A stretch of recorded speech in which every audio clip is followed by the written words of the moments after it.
ሶልዬ እንዴት አልችልም። ይሄው እንግዲህ እንደምታየው ነው ሼፓሽኔን ወደ ቢዝነስ ቀይሬዋለሁ። ቡቲክ ከፈትኩ እንዳትይ። አዎ ይሄው እንደምታየው ነው። እስቲ አስተያየት ስጠኝ። እሺ ለኔ ምንም ሁለትም ሶስትም በቃ ምንም ነገር የለም። እሺ እንዴ ቆይ መጀመሪያ አታማክሪንም? ደና ቦታ እንዳንጠቁምሽ። እንዴት ነው የምጠቁም እኮ? እሺ ቢያንስ ማስመረቂያ 2-3 ሱሪ ምናምን። ማስመረቂያ እኮ ድሮ ቀረሽ። አሁን ተገዝቶ ነው የሚመረቀው። ከእህቴ ገዝቼ ልበስ ተደርገዋለሽ። ጫማና ሹራብ ነገር ይቀጥባ። ሰው አምሯል ጋይስ። ፋሽኑን ወደ ቢዝነስ እየቀየረ ነው። ከድሮ ጀምሮ ልብስ የመምረጥ ተሰጥኦ ያላት ልጅ ነች። ጓደኞች አሉኝ በጣም ብዙ እነግራቸዋለሁ። በዚህ አጋጣሚ ምን ቦታው ግልጽ ነው። ከኤድና ሞል ቀጥታ መጥቼ ፍሬንድሺፕ ሆቴል አጠገብ አዲሱ ህንጻ አንደኛ ፎቅ እነግራለሁ።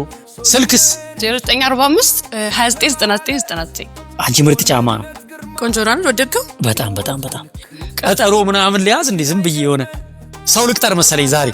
በቃ ሱቁን መርቄልሻለሁ እንዴ በውሃ ይለቀ እንዴ ፍርስ በዱቤ ጻፊው። በቃ ምንድነው ቤተሰብ አይደል? እኔ እሄዳለሁ። ጻፊውና ሰርተን እንከፍላለን።